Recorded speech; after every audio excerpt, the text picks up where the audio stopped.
Hello दोस्तों, welcome back to it's your turn. आप सभी का स्वागत है। जैसा कि हमने पिछली वीडियो में क्लास 9th के मैथ के टर्म 2 सिलेबस की बात की थी, वो वीडियो आप सभी ने देखी होगी। अगर नहीं देखी है तो डिस्क्रिप्शन में उसका लिंक दिया हुआ है, आप जाकर मैथ्स के टर्म 2 का सिलेबस भी चेक कर सकते हैं। आज हम बात करेंगे class 9 CBSE term 2 syllabus of science. ठीक है, साइंस में कितने कितने चैप्टर आएंगे, कहाँ से पोर्शन कितना आएगा, क्या क्या आपको पढ़ना है, क्या क्या नहीं पढ़ना है, इन सब की डिस्कशन हम करेंगे। जैसा कि आप सभी को पता है, टर्म 1 आपका बहुत अच्छे से निपट गया है। टर्म 1 में सभी के, जहाँ तक मुझे पता है कि सभी के बहुत अच्छे अच्छे एग्जाम्स हुए हैं। जल्द ही उसका रिजल्ट भी आएगा। सुना जा रहा है कि जनवरी के फर्स्ट वीक में उसका रिजल्ट क्लास 10th का दे दिया जाएगा। और टर्म 2 अब आपकी शुरू हो गई है, तो हम शुरू करते हैं क्लास 9 से।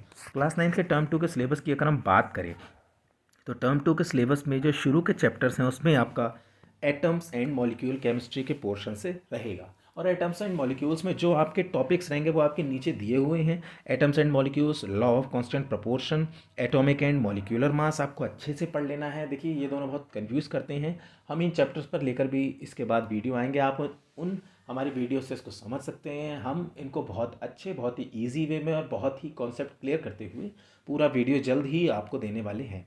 तो आप सभी इस चैनल से उस एटम्स एंड मॉलिक्यूल्स की अगली वीडियो देखेंगे जिसको आप अच्छे से तैयार कर लेंगे। नेक्स्ट हमारा mole concept, relation to mole and mass of particles and numbers, यहाँ तक आपका रहेगा। यानी आपको एटम एंड मॉलिक्यूल से लेकर relation of mole and mass particles of matter आपको पढ़ना है। ठीक है, यहाँ तक का आपको पढ़ना है, इसके आगे आपका नहीं आएगा। यानी आपका जो केमिस्ट्री का पहला चैप्टर है वो काफ़ी छोटा रहने वाला है।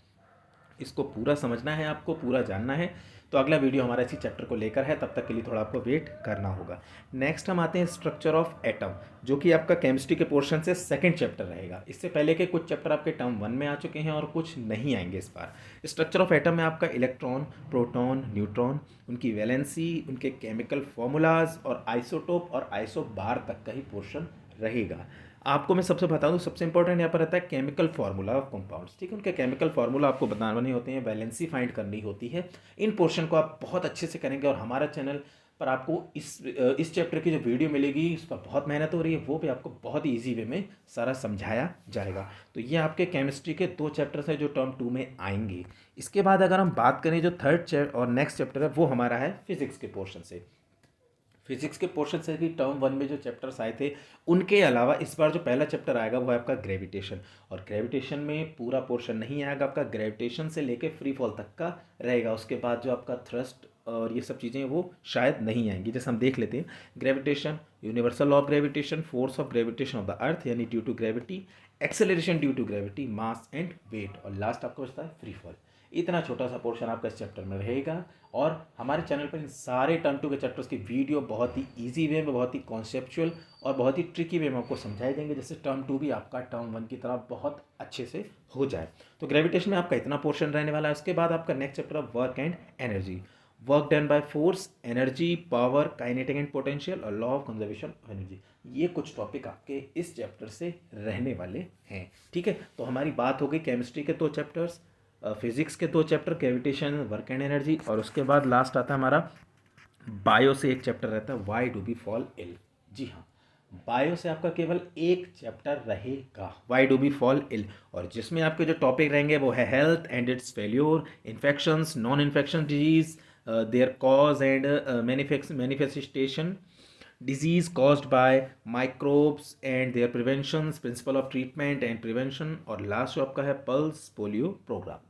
इतना शॉर्ट में आपका ये चैप्टर निपट जाएगा। देखिए, सबसे लेंथी अभी तक केवल यही चैप्टर लग रहा है, why do we fall ill, क्योंकि और चैप्टर्स में बहुत ही कम कम पोर्शंस दिए हैं, लेकिन इसमें आपको ज़्यादा पोर्शंस दिए जा रहे हैं क्योंकि चैप्टर भी यहाँ से एक ही आ रहा है। इसके अलावा बायो में आपका और कोई भी चैप्टर नहीं आ रहा है। तो अभी तक हमने जो डिस्कस किया टर्म 2 में, वो आपके केमिस्ट्री से 2 चैप्टर, एटम एंड मॉलिक्यूल्स, उसमें भी छोटे छोटे पोर्शन है, टॉपिक्स नीचे दिए हुए हैं।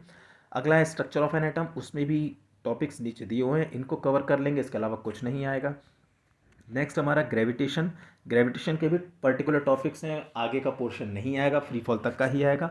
उसके बाद वर्क एंड एनर्जी, इसमें law of conservation of energy तक ही रहेगा, उसके आगे का पोर्शन टर्म 2 में इंक्लूड नहीं है। यानी बहुत ज़्यादा आपको इनमें पढ़ने की ज़रूरत नहीं है। हाँ, अगर पढ़ने की ज़रूरत है तो वो आपका है why do we fall ill, जो कि बायो के पोर्शन से आएगा, और इसमें आपको अच्छी खासी मेहनत करनी होगी क्योंकि एक तो बायो में वैसे ही बच्चों को किसी न किसी प्रकार की नई नई टिपिकल लगते रहते हैं टॉपिक्स, और यहाँ पर आपको वाइड ओवर फॉलो चैप्टर से काफ़ी मेहनत करनी पड़ेगी। इसके बाद अगर हम बात करें इंटरनल असेसमेंट, तो आपके स्कूल्स वालों को जो चैप्टर दिया गया इंटरनल असेसमेंट के लिए वो है नेचुरल रिसोर्सेज। बिल्कुल सही, बायो का एक चैप्टर आपके इंटरनल असेसमेंट के लिए रहेगा।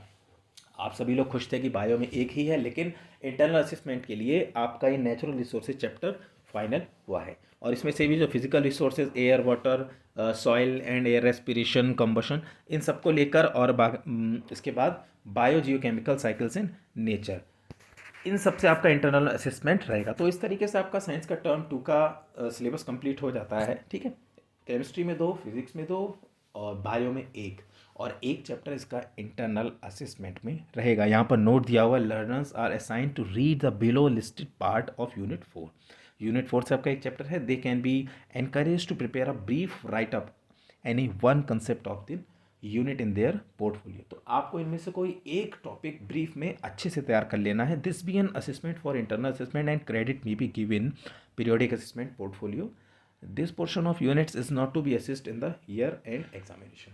तो आप सबको ये ध्यान रखना है, इसमें से कोई एक टॉपिक, और हाँ हो सकता है आपके स्कूल में थोड़ा सा कुछ स्ट्रक्चर चेंज कर दिया जाए, लेकिन आपको इंटरनल असेसमेंट के लिए यही चैप्टर का एक टॉपिक तैयार करना है। अब आपके स्कूल्स पर डिपेंड करता है कि वो एक एक टॉपिक देते हैं या पूरा चैप्टर देते हैं, वो अलग अलग बात है, लेकिन आपके जो है यही आपके टर्म 2 का सिलेबस रहेगा। हम इसके बाद शुरू करेंगे आपका नेक्स्ट वीडियो में एटम्स एंड मॉलिक्यूल, जिसमें हम बताएंगे एटम का introduction, laws of chemical combination, blah blah blah, आगे सब चीज़ें। ठीक है, तो हमारे चैनल पर बने रहें, नेक्स्ट वीडियो का वेट करें। जल्दी हम एटम्स एंड मॉलिक्यूल चैप्टर पर एक बहुत ही ट्रिकी, शॉर्ट और बहुत ही इंपॉर्टेंट वीडियो लेकर आने वाले हैं। तब तक के लिए थैंक यू।